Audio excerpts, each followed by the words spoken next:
His face into new beginnings as we lift our eyes to a hope beyond.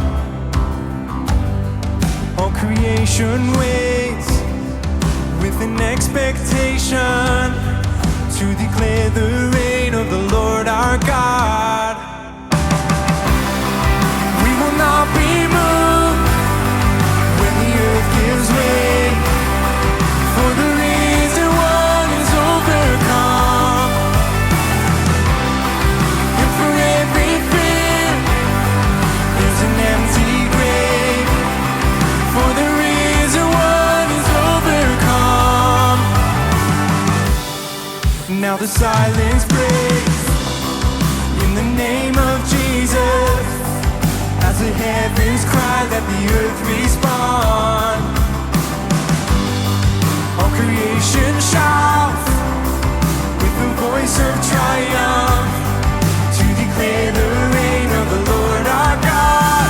Yes, you reign. We will not be moved when the earth gives way, for the risen one is overcome. And for every fear there's an empty grave, for the risen one is overcome.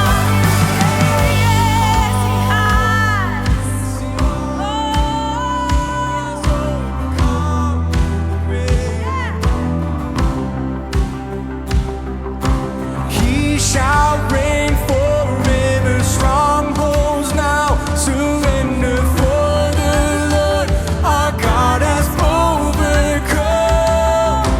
Who can be against us? Jesus our defender, He is Lord and He has overcome. He shall reign forever, strongholds now surrender, for the Lord our God has overcome. Who can be against us? Jesus our defender, He is Lord and He has overcome. We will not be moved when the earth gives way, for the risen one is overcome. And for every fear there's an empty grave, for the risen one is overcome. We will not be moved when the earth gives way, for the risen one is overcome. And for every fear there's an empty grave, for the risen one is overcome.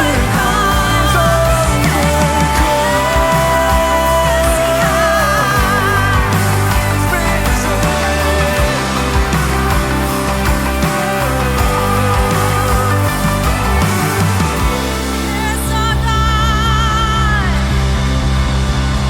Oh, you're bigger. Oh, bigger. Yes, our God has overcome. He's bigger than anything we face. And He's here right now. He's with you right now. He's with me. Oh, God, we need you. We need you. Oh, yeah. You are here, moving in our midst. I worship you. I worship you. You are here, working in this place. I worship you. I worship you. Let's sing that again. You are here, moving in our midst. I worship you. I worship you. You are here, working in this you, yes, I worship you. You are waymaker, miracle worker, promise keeper, light in the darkness, my God, that is who you are. Come on, sing it. Waymaker, miracle worker, promise keeper, light in the darkness, my God, that is who you are. You are here, touching every heart. I worship you. I worship you. Oh, you are here. You are here, turning lives around. I worship you. I worship you.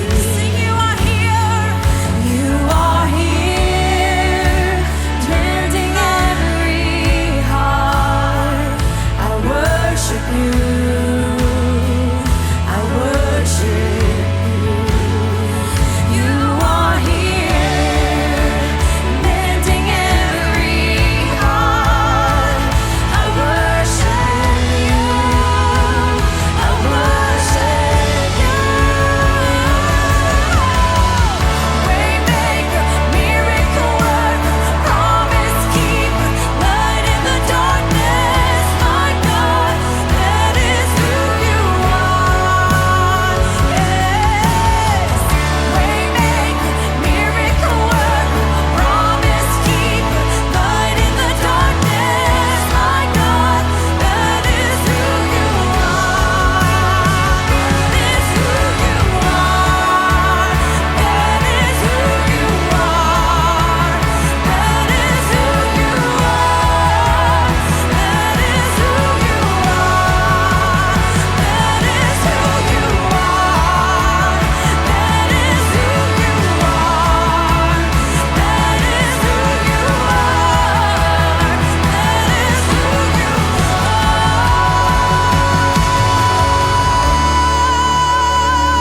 yes, you are my healer. Oh, my Savior. You're always there. He's always here. Yeah, yes, He is. Even when I don't see it, He you're is working. here. Even when I don't feel it, you're working. Yes, come on. You never stop, you never stop working. stop. You never stop, you never stop working. Even when I don't see it, you're working. Even when I don't feel it, you're working. You never stop, you never stop working. You never stop, you never stop working. Even when I don't see it, you're working. Even when I don't feel it, you're working. You never stop, you never stop working. You never stop, you never stop working. Even when I don't see it, you're working. Even when I don't feel it, you're working. You never stop,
Mon nom est Blake Morris et j'ai le privilège de servir comme président national de l'Association des hommes d'affaires du Plein Évangile au Canada.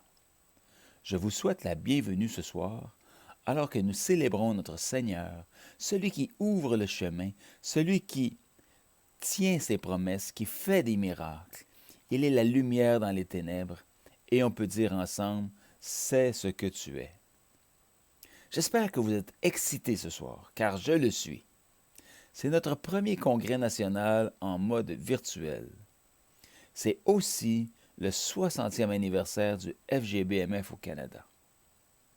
Nous sommes heureux que vous vous joigniez à nous pour célébrer qui il est.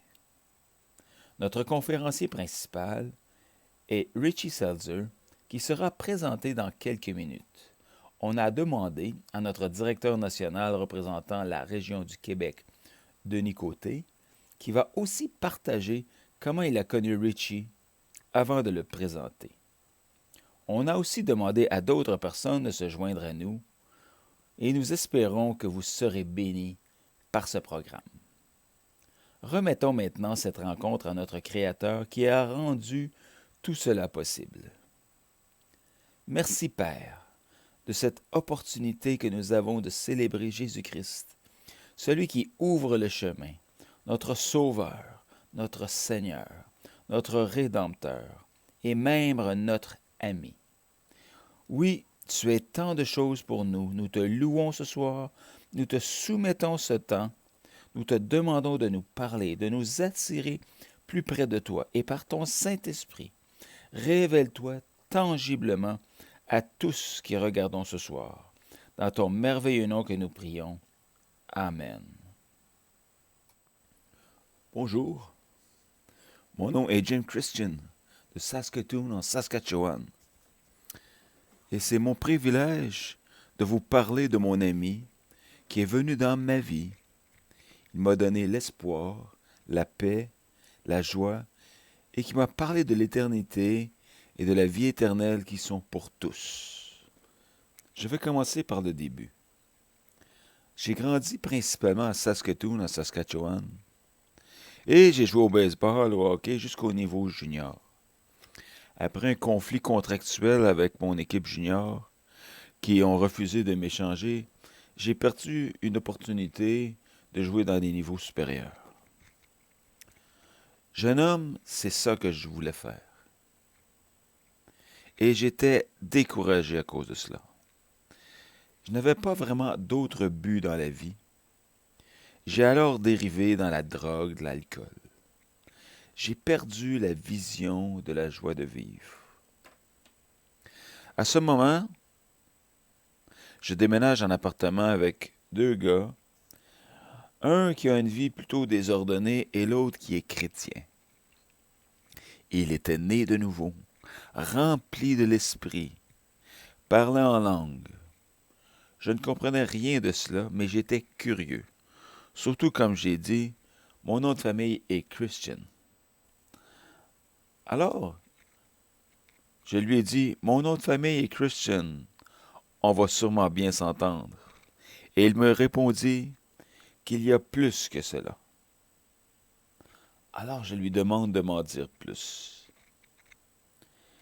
Il a alors commencé à parler comment Dieu avait un plan pour nos vies, qui était de comprendre pourquoi Jésus est venu sur la terre, pas seulement pour être un ami, mais Seigneur et Sauveur, pour nous donner sa grâce, sa miséricorde dans nos vies. Je n'avais jamais entendu parler de cela. Jamais entendu parler de la vie éternelle. Et quand il a lu ce verset, « Car Dieu a tant aimé le monde qu'il a donné son Fils unique, afin que quiconque croit en lui ne périsse point, mais ait la vie éternelle. » Et j'ai juste fait « Wow! » J'ai été si souvent proche de la mort dans les dernières années. Des amis sont morts. Et j'ai commencé à réaliser, il y a peut-être quelque chose ici. Alors, pour faire une longue histoire courte, on allait au travail. J'étais superviseur dans un atelier de menuiserie où travaillaient des personnes handicapées. Et et c'est ça que je faisais quand je ne jouais pas au hockey, j'allais dans mon bureau et tous les jours, j'écrivais des arguments contre le christianisme. 3. Et, vous savez, il y a une expression dans le temps où je n'allais pas boire n'importe quoi. Je ne voulais pas être déçu. Je ne voulais pas de fausse religion. Alors j'étais très prudent. Tous les jours, cet ami, qui avait le Saint-Esprit en lui, a été dirigé par le Saint-Esprit vers 3 versets spécifiques chaque jour. Et cela a duré 1 semaine. Et le dernier jour, 5 versets pour répondre à mes 5 questions. Comprenez, je ne savais pas ce qu'était une Bible. Lui n'argumentait jamais. Il partageait la parole avec moi en termes pratiques et répondait à mes questions sans argumenter, pointant vers ce livre qui, j'ai appris plus tard, était la Bible. Tout cela était nouveau pour moi. Voici ce que je veux que vous compreniez. On a tous une histoire, un passé. Mais la Bible dit que si une personne vient à Christ, elle est une nouvelle créature, les choses anciennes sont passées, toutes choses sont devenues nouvelles. J'ai reçu Christ un dimanche soir à 1h30 du matin. Ce fut une expérience étonnante que je vais chérir pour toujours et pour le disciple-là aussi pour toujours. Car je ne savais rien de l'Église, la religion, tout cela. Vous savez, Jésus ne parle pas de religion, mais il parle de relation. J'ai commencé à comprendre que Dieu avait un plan, un bon plan. Et son plan pour ma vie a commencé quand je lui ai donné mon cœur. Et la semaine suivant ce choix, je vais à une rencontre dans une maison. Il y avait un groupe de personnes qui imposaient les mains aux malades. Et j'ai été guéri dans mon dos et je ne suis plus jamais ennuyé depuis ce temps-là. C'était étonnant et j'étais reconnaissant. Ils ont ensuite demandé qui veut être baptisé du Saint-Esprit. Oh, je suppose que je peux le demander.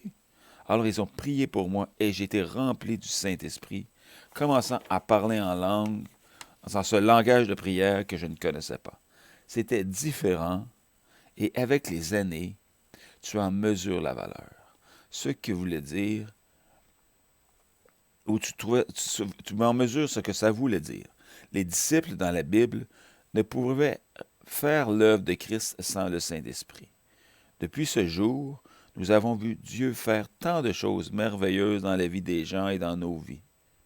Je ne suis pas ici pour vous dire que ce fut un grand chemin de roses, mais Jésus est fidèle. Il ne te laissera jamais ni te tourner le dos. Son plan pour toi est bon, il est éternel.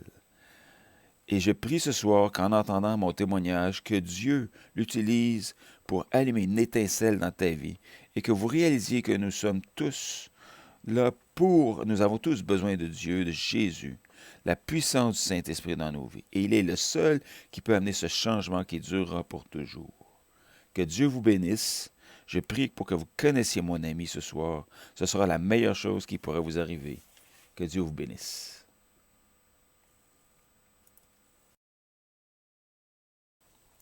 Bonjour, directement du Manitoba. Mon nom est Brian Stimson. Cela fait maintenant 36 ans que je suis membre du chapitre FGBMF de Winnipeg et ajouté à cela 5 ans à Edmonton. Je suis très heureux d'être ici avec vous.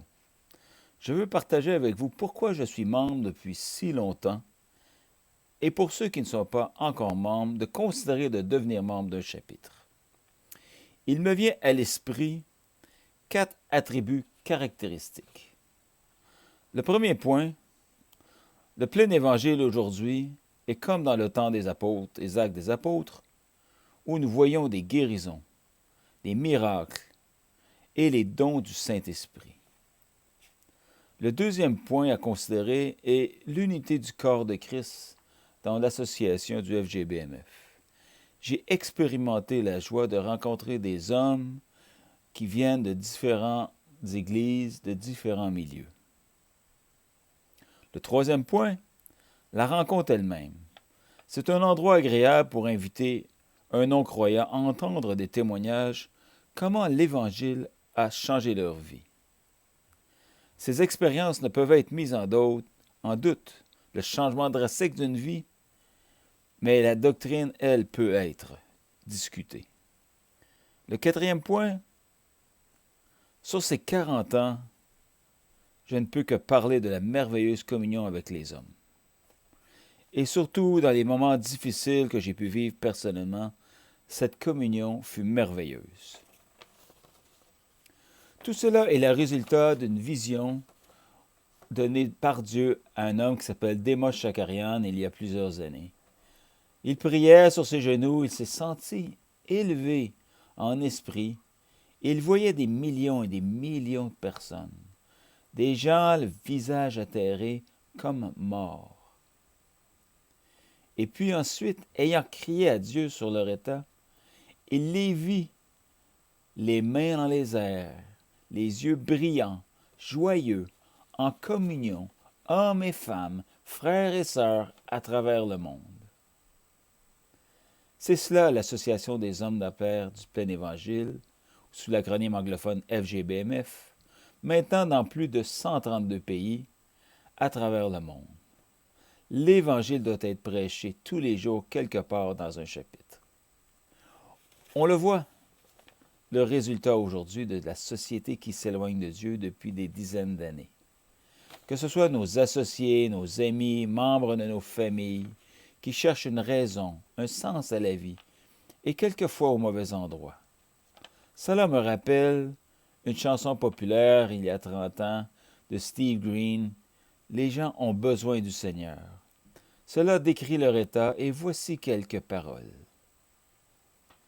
Les gens m'évitaient, je peux le voir dans leurs yeux, le cœur vide, s'en allant on ne sait où, vivant ses peurs, ses peines, le rire caché derrière leurs larmes. Seulement Jésus est.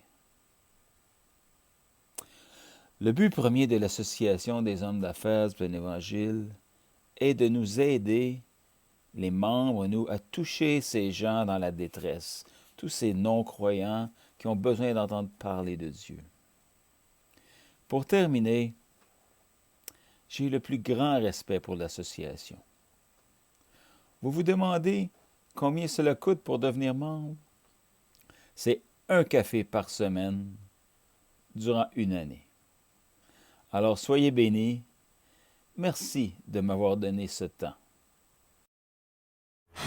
Merci, Monsieur le Président, de cette opportunité que vous me donnez de partager un court témoignage qui va vous permettre en même temps d'introduire notre prochain conférencier et de mieux le connaître. Alors, j'ai eu la chance et le privilège d'être son traducteur à une journée spéciale, dans une réunion au Québec l'année dernière. Et je ne connaissais pas le conférencier, alors comme bouton traducteur, on y va et on traduit au meilleur de notre connaissance. Et là, alors que Ricky partageait sur l'évangélisation prophétique, il nous donne un exemple de ce que c'est. Et là, il sort d'un centre d'achat, il est sur le bord du trottoir, il regarde au loin, et là, il voit, le Seigneur lui dit, « Tu vois l'auto là-bas? C'est environ à peu près 300-400 pieds, je ne me souviens plus exactement combien. » Il dit, « Voilà. » Alors, Ricky, il a appris à obéir promptement à ce que l'Esprit lui dit.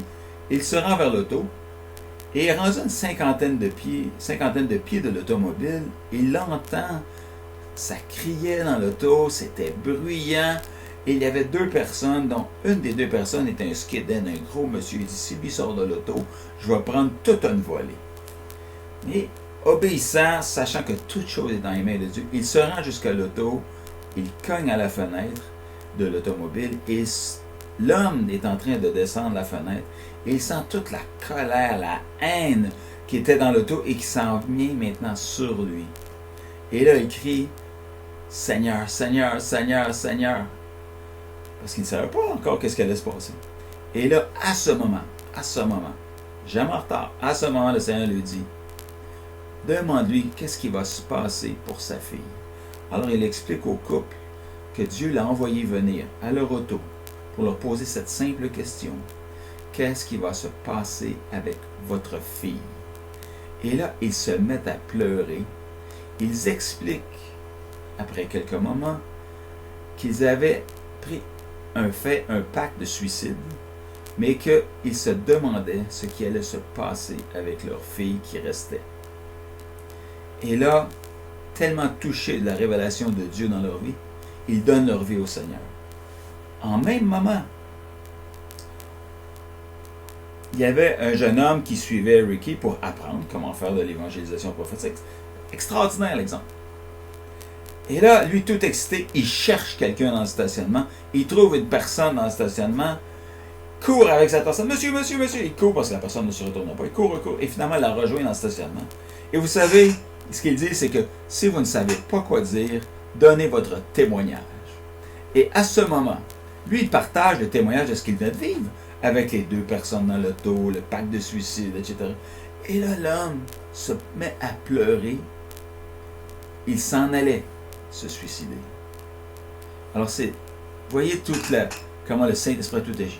Mais voici là où ça m'a touché assez que j'ai eu de la misère à un moment donné dans ma traduction. Ça me demande, toi, Denis, où est-ce que tu es? Quand j'ai commencé à te parler sur le trottoir, qu'est-ce que tu aurais fait? Ah, Seigneur, moi, je suis un bon ingénieur de projet. J'attends de savoir tout ce qui se passe. L'étape A, l'étape 2, l'étape 3, l'étape 4. Et quand tu me donnes toutes les étapes, j'y vais, Seigneur. Et ça, je croyais que je me basais sur Jean 5, 19. Le Fils ne peut rien faire de lui-même. Il fait tout ce que le Père fait. Ce que le Père fait, le Fils le fait aussi. Et moi, dans ma pensée d'ingénieur, je devais tout savoir. Mais là, je me rendais compte, et là, le Père me parlait simplement avec amour. Je me rendais compte que j'aurais manqué quelque chose. Peut-être pas le premier couple, peut-être la deuxième personne, mais j'avais manqué quelque chose. J'avais manqué de foi et d'obéissance. Et je limitais Dieu par ma propre interprétation du verset. Alors je me suis repenti de cette pensée, et Dieu était miséricordieux. C'est un Dieu d'amour. Et il n'est pas là pour nous juger, il est là pour nous élever comme des fils. Soyez bénis. Alors bonjour à tous. C'est avec plaisir et c'est un honneur de vous présenter notre conférencier de ce soir. Il réside en Pennsylvanie, marié à Chelsea, une fille de Calgary. Ils ont 3 enfants. Ils sont les pasteurs fondateurs de Imagine Church à Calgary. Richie a une passion. Allumer un feu nouveau chez les chrétiens, les équipant pour gagner des âmes. Il a une stratégie par les dons du Saint-Esprit, l'évangélisation prophétique comme mode de vie. Cela a impacté ma vie et celle de ma plus jeune fille. Cela aurait pu être un témoignage en soi. Richie est un conférencier dynamique invité à parler dans plusieurs nations, utilisant les réseaux sociaux pour toucher les gens. Alors soyez prêts, ouvrez vos cœurs à ce que Dieu veut vous dire, veut nous dire. Alors s'il vous plaît, souhaitons la bienvenue à Richie Seltzer. Alors je suis très honoré d'être avec vous et à ceux qui nous écoutent sur cette plateforme, un moyen que nous utilisons pour construire son royaume dans cette saison. En fait, depuis mars dernier, en collaboration avec mon ami Samuel Robinson, plus de 1500 personnes ont pris l'engagement de suivre Christ seulement via la plateforme live pour prêcher l'Évangile. La Bible nous dit clairement que la foi vient de ce qu'on entend, et ce qu'on entend vient de la parole de Dieu. Mais comment peuvent-ils l'entendre à moins que quelqu'un le prêche? Alors nous devons prêcher l'Évangile. Si nous croyons vraiment en Christ, la Bible nous dit que c'est de l'abondance du cœur que la bouche parle. Si un homme parle, nous entendons son cœur. Je crois alors que je parle, que nos cœurs sont enflammés dans l'amour de Dieu, qu'on aime de tout notre cœur, toute notre pensée, toute notre âme. Alors de notre cœur jaillira l'Évangile. Et quand les gens vont entendre cet Évangile, ils répondront par la foi, en accord avec le Saint-Esprit. Car la Bible dit que personne ne confesse le Seigneur Jésus si ce n'est par le Saint-Esprit. Tout ce que nous avons à faire, c'est notre part. Aimer Dieu, pas seulement avec une partie de notre cœur, ou seulement le dimanche, ou le mercredi, mais avec tout notre cœur. Et en faisant cela, nous demeurons en lui. Comme Jésus le dit en Jean 15, on demeure dans son amour, on reçoit son amour.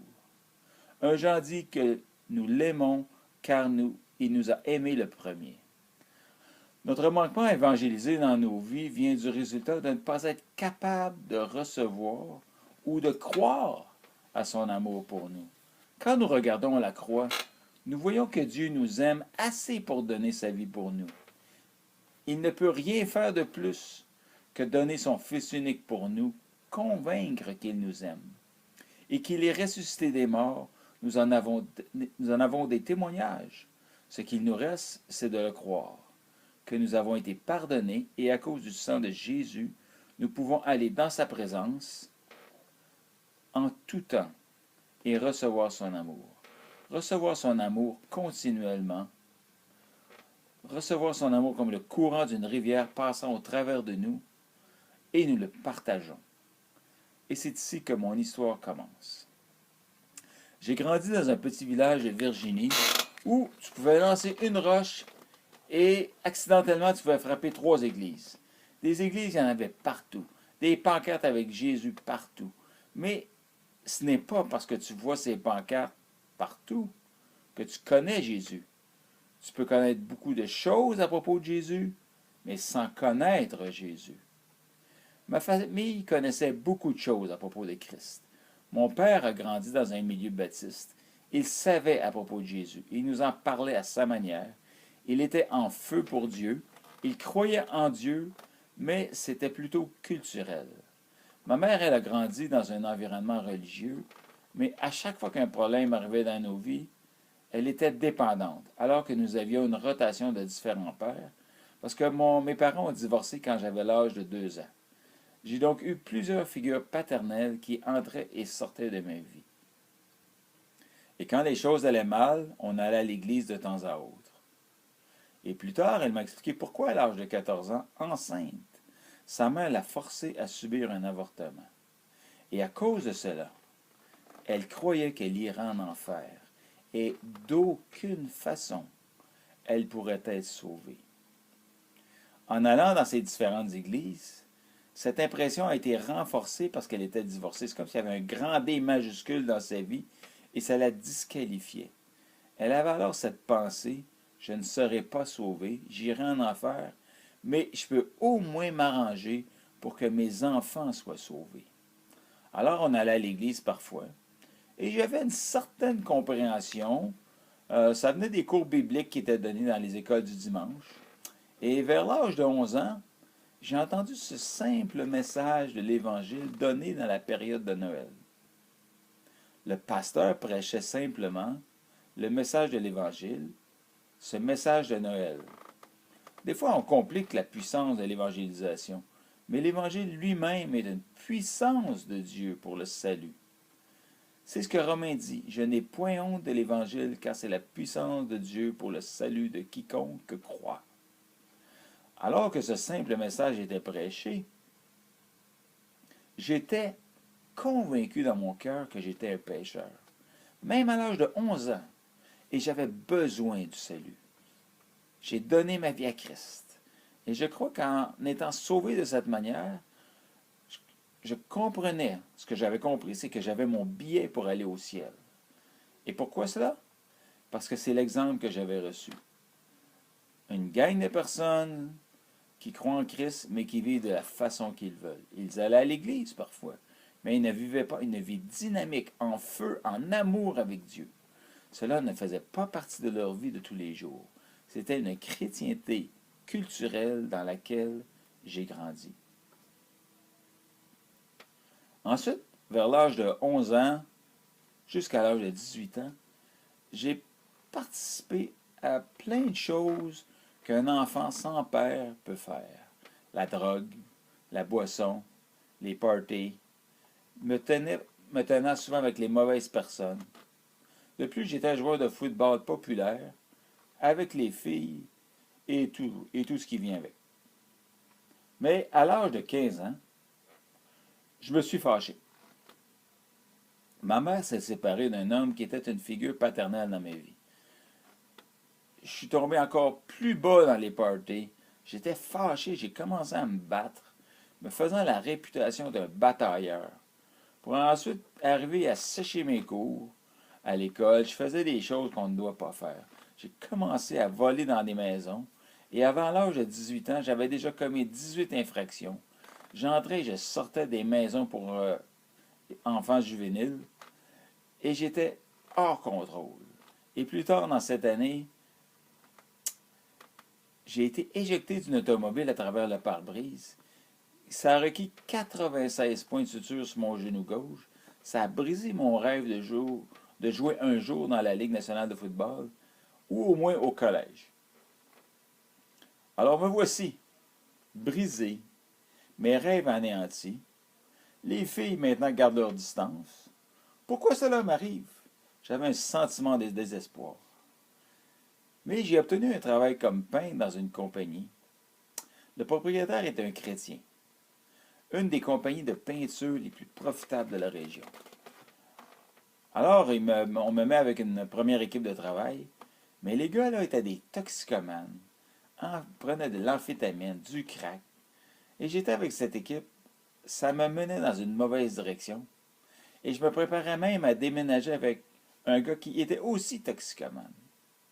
Qui sait ce qui me serait arrivé par la suite si cela s'était produit, mais par la grâce de Dieu, on m'a changé d'équipe. Et cette équipe était composée de Noirs radicaux, des Noirs sauvés, enfants de Dieu. Ils avaient été sauvés en prison. Un des gars avait même amené son meilleur ami au salut quand il est sorti de prison. Et cet ami était des plus grands dealers de drogue de la région. Et ces hommes-là étaient les contremaîtres sur cette équipe. Tous les matins à 6 heures, ils venaient me prendre avec leurs hommes, musique chrétienne au bout, à pleine puissance dans les haut-parleurs. Ça me donnait mal à la tête. Hey, c'est fou tout ça, là. Ils adoraient Dieu. Ils ne se souciaient pas de ce que je pensais, car ils étaient en feu, brûlants pour Jésus. Ils n'avaient pas peur de ce que les gens pouvaient penser. L'amour parfait bannit la crainte. L'amour va te faire faire des choses bizarres. Quand tu es consumé par l'amour de Dieu, je voulais vous poser cette question, vous qui regardez maintenant. Avez-vous honte de Jésus? Est-ce que les gens dans votre environnement, votre milieu d'affaires, savent combien vous êtes fou de Jésus? Pas parce que tu dois les importuner, mais parce que ça te brûle. Tu ne peux pas faire autrement, comme les apôtres dans le livre des Actes. Dites-nous si on doit vous obéir à cause de vos menaces ou allons-nous obéir à Dieu? On ne peut pas faire autrement, mais témoigner ce que nous avons vu et entendu. La Bible dit que quand les leaders ont vu l'audace de ces hommes, cette assurance, ils ont réalisé qu'ils avaient été avec Jésus. Il y a quelque chose à propos d'être avec Jésus, un principe. Être avec Jésus dans son amour qui vous rend audacieux, qui vous donne de l'assurance, qui vous rend libre de la peur des hommes, libre de la peur de l'échec, un amour audacieux qui vous pousse à l'action, un amour véritable. Et c'est ce qui animait ces hommes-là où je travaillais. Ils parlaient de Jésus toute la journée. Ils commençaient la journée par la prière. Et quand je les ai vus, ils disaient, telle personne a été guérie. Dieu m'a parlé aujourd'hui en lisant la Bible. Wow, wow, wow, wow. Qu'est-ce que tu veux dire que Dieu t'a parlé? Pour moi, le salut, c'était de dire la prière, demander à Dieu pour le pardon de mes péchés, et j'ai alors mon billet pour aller au ciel. Mais c'est pas en fait exactement ce que la Bible nous enseigne. Elle nous dit en Matthieu 7, « Plusieurs viendront en moi ce jour, disant, Seigneur, Seigneur, avec leurs lèvres, nous avons prophétisé en ton nom, chassé des démons, fait beaucoup de miracles en ton nom. Et Jésus leur dira, retirez-vous de moi, vous qui pratiquez l'iniquité, je ne vous ai jamais connu. » Alors le salut n'est pas seulement juste parce que vous dites Seigneur, Seigneur, mais le salut c'est, est-ce que vous connaissez le Seigneur? À un autre endroit, la Bible dit, ceci est la vie éternelle, que vous connaissiez le Père et le Fils qu'il a envoyé. Encore, que vous le connaissiez. En Jean 10, il est dit ceci, mes brebis me suivent car elles connaissent ma voix. Comment pouvons-nous connaître quelqu'un avec qui vous ne communiquez pas. On n'a pas le salut à moins d'avoir une communion avec le Seigneur, de connaître le Seigneur. Il faut une communication pour connaître quelqu'un. La base d'une relation est la communication, que non seulement nous lui parlons, mais aussi nous l'écoutons. Voici la réalité. Si vous êtes sauvés, c'est parce que vous avez entendu la voix de Dieu. La voix de Dieu, ce n'est pas l'anglais ou le français. Ce sont des mystères transmis. La gloire de Dieu, c'est de cacher les choses, et la gloire des rois, c'est de les scruter. Dieu veut parler en parabole. Il peut parler par des visions, des rêves, par une autre personne, par sa création. Dieu parle toujours. Mais la question est-ce que nous écoutons? Sommes-nous dans sa parole? Est-ce que nous le poursuivons, le cherchons de tout notre cœur? Si oui, selon sa parole, nous le trouverons. Et si nous le connaissons, notre cœur sera immergé dans son amour. Sinon, nous devons nous repentir, car c'est l'invitation du royaume. Repentez-vous, car le royaume de Dieu est proche. Vous ne pouvez entrer dans le royaume de Dieu si vous êtes en dehors de la repentance. La repentance veut simplement dire de changer votre manière de penser, changer la direction dans laquelle vous allez, où vous êtes le Seigneur de votre propre vie, mais faites Jésus le Seigneur de votre vie. En d'autres mots, sortez de votre siège de conducteur de votre vie et laissez-le conduire. Laissez Jésus conduire. Vous ne pouvez faire cela 90% du temps ou 99%. Cela fonctionne seulement si Jésus est à 100% Seigneur de votre vie. Si nous échouons, nous avons un avocat en Christ au ciel. Jésus intercède pour nous. Nous pouvons trébucher, mais dans nos cœurs, nous avons pleinement cédé notre volonté au Seigneur dans nos vies. La parole dit que nous sommes nés de nouveau. Nous savons que Dieu nous aime, qu'il est la source de toute joie et de tout accomplissement. Nous n'essayons pas de nous cacher de lui. Il est un Dieu cosmique, dur, qui va voler notre joie. Nous croyons qu'il est un Père aimant, qui désire que nous ayons la vie et la vie en abondance. Alors que nous soumettons notre vie entièrement à son leadership et à son autorité, nous brûlons alors avec un amour qui attire les pécheurs, à savoir, à vouloir ce que vous avez. Imaginez dans cette saison de COVID où les gens perdent leur travail, de politique hystérique, de racisme, de fanatisme. Il y a des gens qui resplendissent de joie. Il y a des gens qui ont la paix, qui ne sont pas ébranlés par ce qui se passe. Ils peuvent perdre leur travail comme tous les autres, mais leur famille est solide. Maintenant, un niveau de joie au milieu de tout cela. Le monde voit ce qui est différent chez toi, et vous pourrez leur répondre que vous connaissez le Seigneur. Prenez courage, vous aurez des tribulations dans le monde, mais j'ai vaincu le monde. Ils l'ont vaincu par le sang de l'agneau, par la puissance de leur témoignage, car ils n'ont pas aimé leur vie jusqu'à craindre la mort. Vous savez, je reconnaissais le témoignage de ces hommes. Je voyais leur zèle, leur passion, leur amour. Je les voyais vivre leur témoignage. Ils étaient des paroles vivantes. La parole était inscrite dans leur cœur.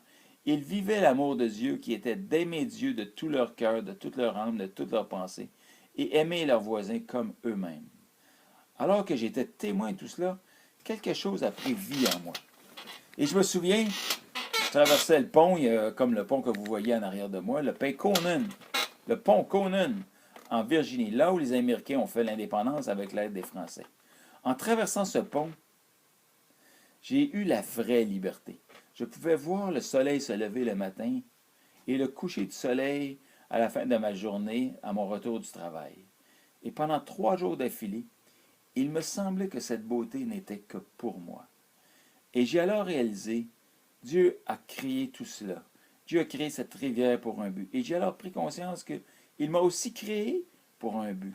Comme le poisson doit vivre dans la rivière et non sur le rivage, car c'est là qu'il doit être, je ne peux vivre ma vie dans sa plénitude à moins d'être complètement soumis au plan et au but que Dieu a préparé pour moi.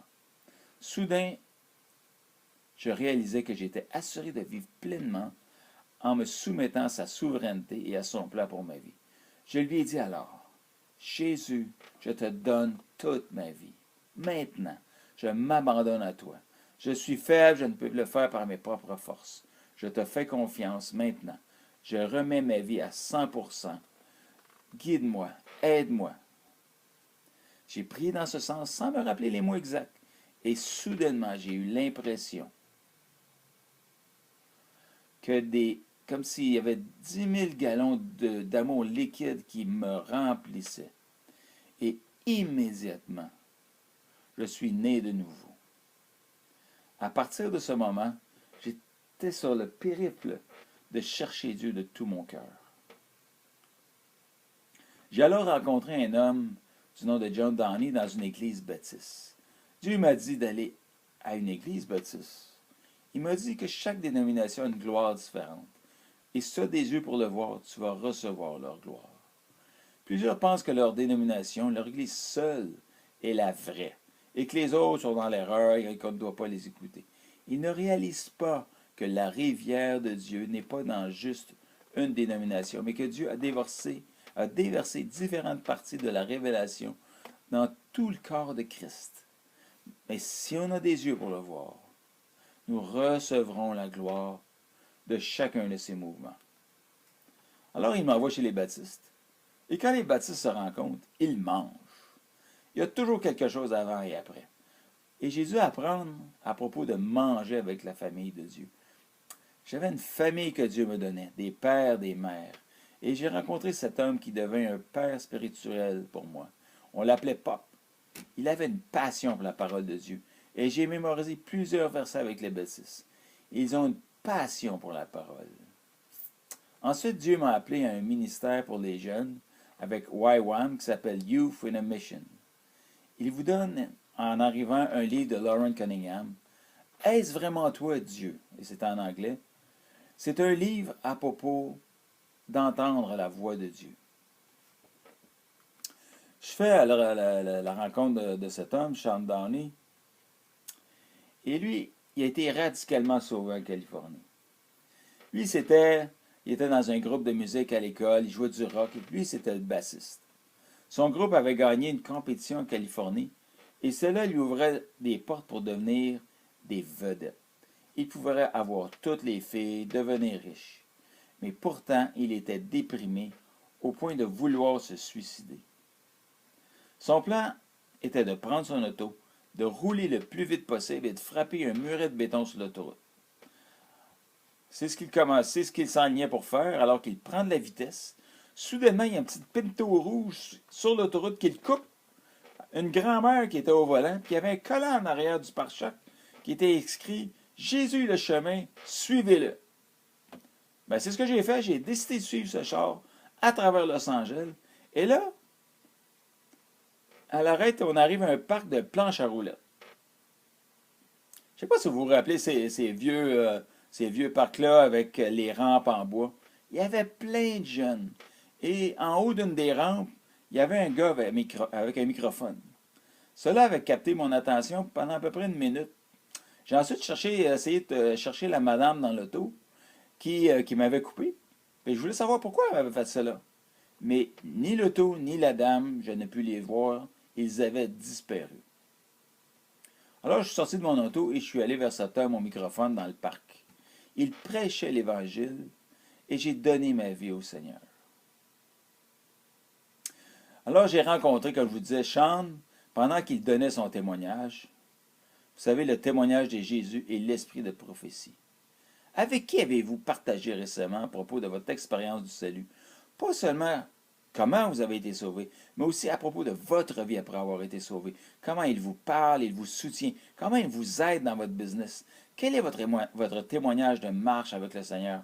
Et avec qui l'avez-vous partagé dernièrement? Car ceci est la grande mission. Allez dans le monde entier et prêchez la bonne nouvelle. Faites de toutes les nations des disciples. Si vous êtes appelé dans les affaires, vous êtes appelé premièrement pour la grande mission. Toute vision que vous avez pour votre vie doit être soumise à la grande mission, sinon c'est hors propos. Alors si vous êtes dans les affaires, vous êtes appelé à bâtir le royaume à travers la montagne des affaires. Ayant dit cela, avec qui avez-vous partagé votre témoignage? Devant qui brûliez-vous intentionnellement? Avec qui avez-vous partagé la bonté de Dieu, son aide dans votre vie?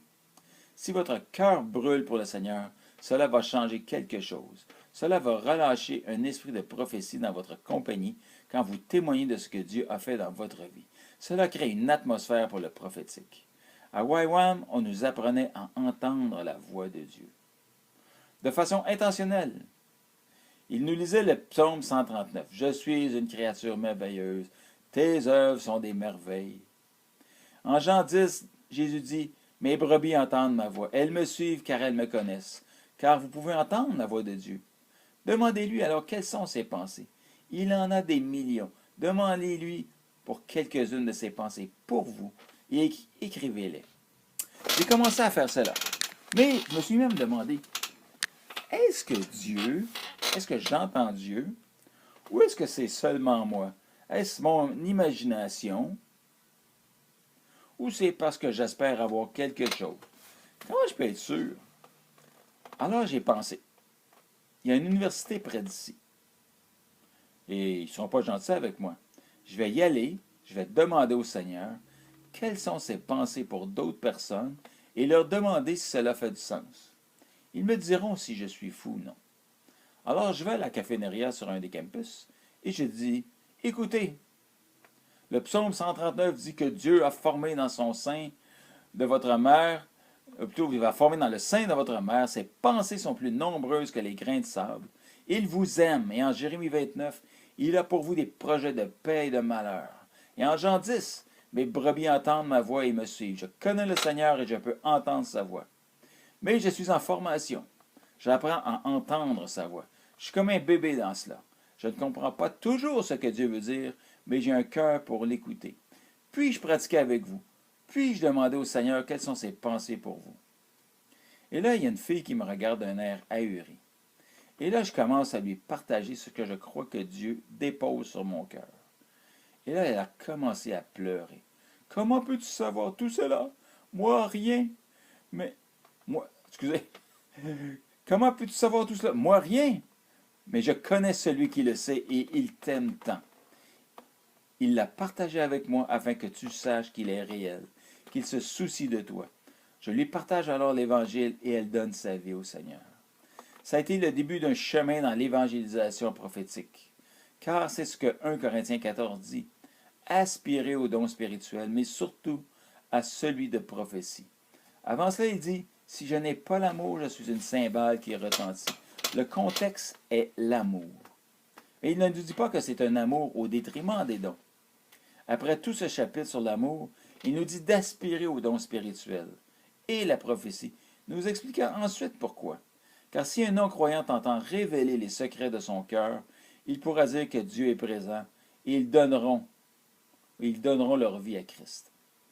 Alors si nous voulons devenir cette compagnie, ces gens où nous accomplissons le rêve de Dieu, de répandre son esprit sur toute chair, que nos fils et nos filles vont prophétiser, que les personnes âgées auront des rêves. Écoutez, c'est le rêve de Dieu de répandre son esprit en nous et sur nous, afin que lorsqu'il nous voit, il voit Dieu, que vous soyez un en lui et lui en vous. En Jean 17, Jésus a prié que la gloire qu'il a reçue à la fondation du monde soit en vous. C'est le plan de Dieu. C'est la connaissance de la gloire de Dieu. C'est son plan de couvrir la terre comme la mer à travers vous. Christ en vous, d'être un avec lui, de marcher avec la voix de Dieu, d'être celui qui connaît Dieu et qui va dire aux gens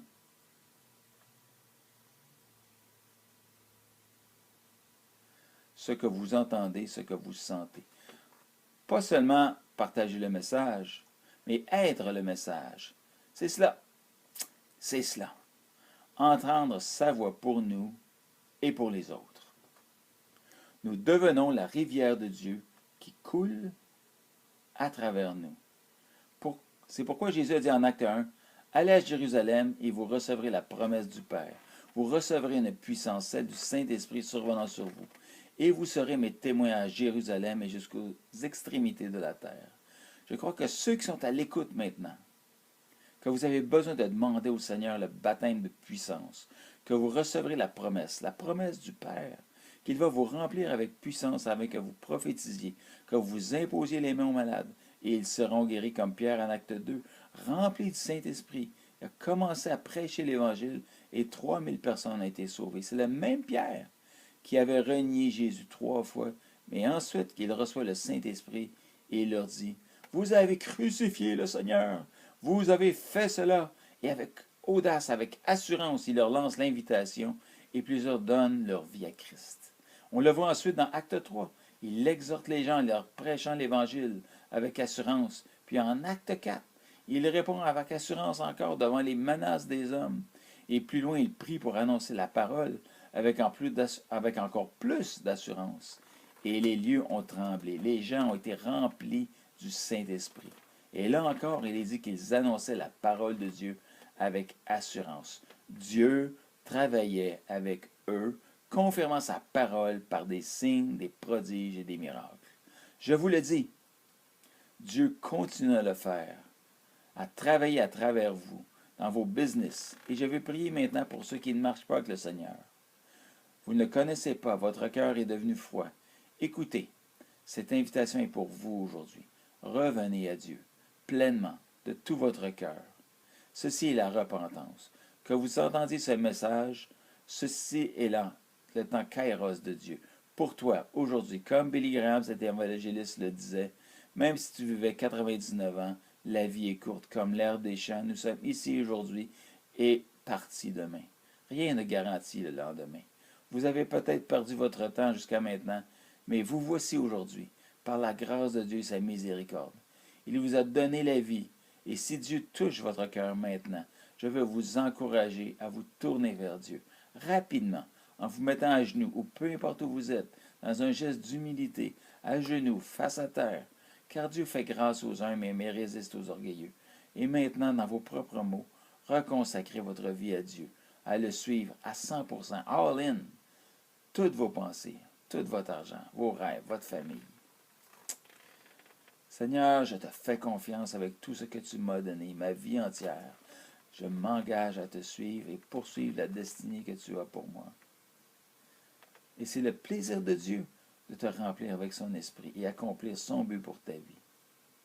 Et je vous encourage que le feu tombe sur les sacrifices agréés, et le seul qui est agréé, c'est une vie entière donnée par amour.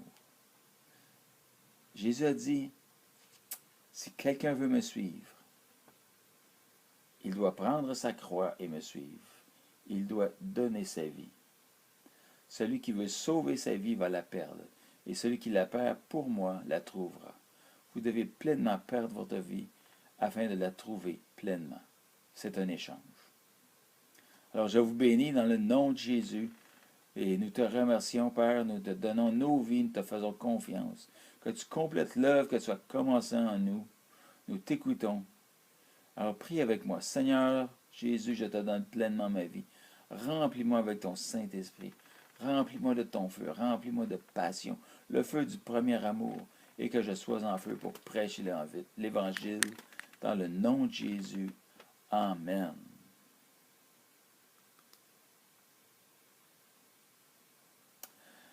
Merci Richie.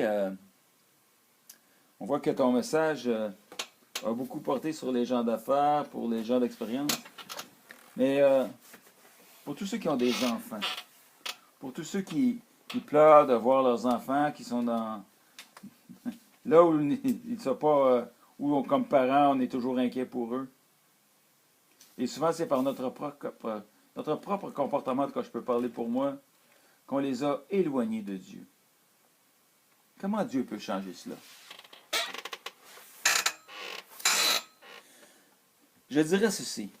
Une étude est sortie il y a quelques années et ils ont fait un sondage auprès des jeunes du millénium sur quelles étaient les 3 valeurs les plus importantes.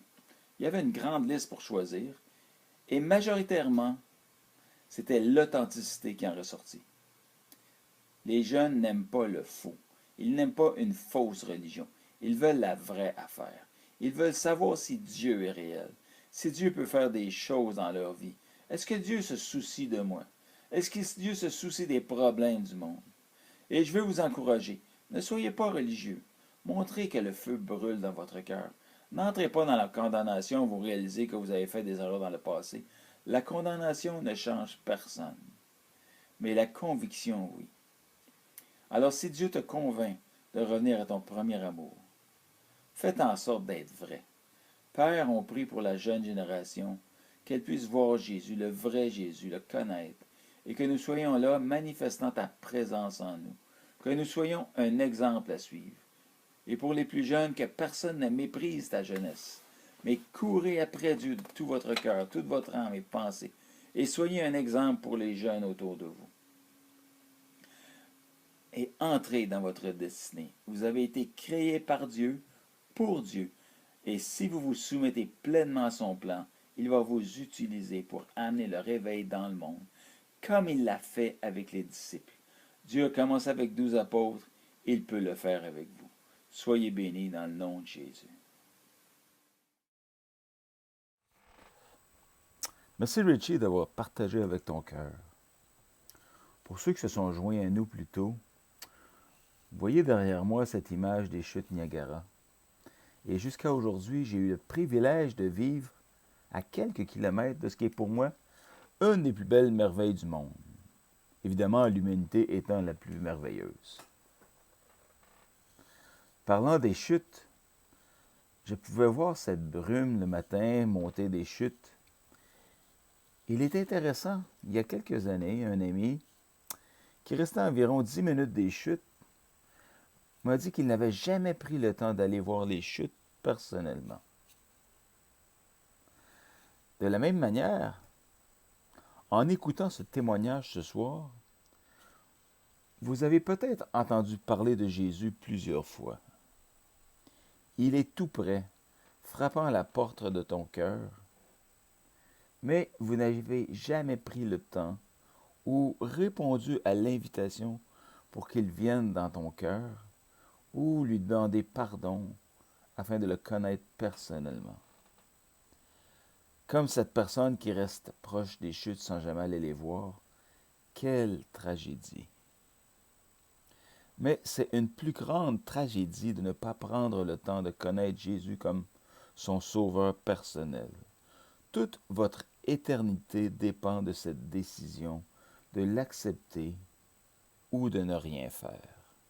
C'est une question de le reconnaître comme sauveur, de prendre le temps maintenant de demander pardon à Jésus. Peu importe les circonstances présentes ou passées, c'est pour cela que Christ est mort à la croix. Il l'a fait pour vous. Invitez-le maintenant dans votre cœur comme sauveur personnel. Quand vous avez entendu Richie parler, comment il a reçu Christ comme sauveur personnel, vous avez peut-être simplement rejeté ou mis de côté ce qu'il venait de dire. Mais je vous dis, ne laissez pas passer le reste de vos jours sans le connaître. Vous pouvez ainsi avoir l'assurance, celle de la vie éternelle avec votre Créateur. Ne le manquez pas. Vous qui regardez maintenant, si vous ne savez pas si vos péchés sont pardonnés, ou si Jésus vit en vous, si vous voulez en être absolument certain, je vous invite à faire cette prière. Simplement, répétez après moi, à haute voix. Ce n'est pas important que je ne sois pas là à côté de vous. Dieu est là. S'il y a un bon moment, c'est maintenant. Je vous invite à faire cette simple prière qui consiste à recevoir Jésus. Dites-le à voix haute. Seigneur, je reconnais que je suis un pécheur. J'en suis désolé. Je crois que le sang de Jésus lave toutes les mauvaises actions que j'ai faites et je te demande de me pardonner. Jésus, viens dans mon cœur et sois mon sauveur personnel. Je te remercie, Seigneur, que par cette confession, je n'ai plus mémoire de mon passé. En accord avec ta parole, je suis lavé. Et j'ai l'assurance que tu ne me quitteras pas, ni ne me rejeter, et que tu donnes la paix qui surpasse toute intelligence. Je te fais mon Sauveur et Seigneur de ma vie. Amen. La parole de Dieu nous dit que lorsqu'une personne donne sa vie au Seigneur, tous les cieux sont dans la joie. Cela montre la valeur pour une seule âme sauvée. Merci encore de vous être joints à nous ce soir. Je vous bénis et je vous laisse maintenant avec un autre directeur national, Randy King. Merci encore. Soyez bénis. Bonjour à tous, dans le puissant nom de Jésus. Mon nom est Randy King. Je suis directeur du FGBMF pour la région de Saskatchewan. Et c'est mon privilège de vous parler des offrandes. Soyez sympathiques, prenez le temps de m'écouter, sortez un crayon pour que vous puissiez noter comment le faire. Comment être partenaire avec nous pour ce congrès et pour les besoins de ce ministère, incluant notre bureau national.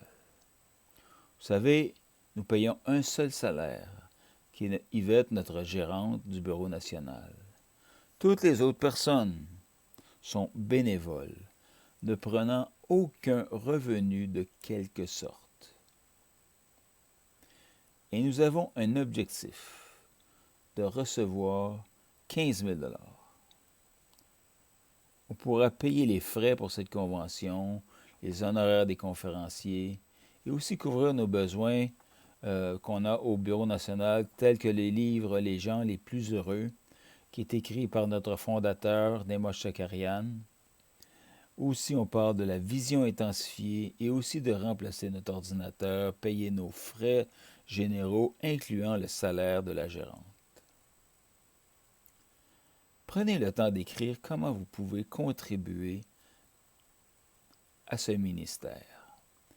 Une des manières qui utilise la technologie d'aujourd'hui est de faire un virement électronique, un e-transfer, et vous n'avez que l'envoyer à l'adresse suivante, e-transfer@fgbmf.ca, e-transfert sans pas de t à la fin, /commercial si vous voulez, fgbmf.ca. Cela permettra de faire le virement à notre organisation sans mot de passe. Ou vous pouvez aller à notre site web www.fgbmf.ca www.fgbmf.ca et là, vous verrez l'onglet « Donate » et vous pouvez donner par carte de crédit, Visa ou Mastercard seulement, ce qui sera fait via un site sécurisé. Vous pouvez aussi utiliser l'adresse du bureau national où vous pourrez envoyer votre chèque. On vous rappelle que tous les dons vous permettent de recevoir un reçu d'impôt. Vous pouvez aussi payer votre carte de membre pour cette merveilleuse organisation. Si vous êtes un homme résidant au Canada et désirez devenir membre, avoir une épinglette que vous pouvez fièrement porter. Pour devenir membre, c'est au coût de 80 $ annuellement, auquel vous recevrez aussi un reçu d'impôt. Si vous avez des questions, vous pouvez me contacter et je vous laisse mon numéro de téléphone, le 306-621-2632, 306-621-2632, ou contacter le Bureau national. Si vous connaissez un chapitre dans votre région, vous pouvez aussi les contacter. J'exhorte aussi les chapitres à être une bénédiction pour la Convention nationale. Je remercie à vous tous de nous avoir écoutés. Nous apprécions votre fidélité. Et si vous êtes nouveau, entendez ce message pour la première fois, je vous ai laissé mon numéro de téléphone. Appelez-moi. C'est avec plaisir que je répondrai à vos questions. Soyez bénis. Merci encore et à la prochaine.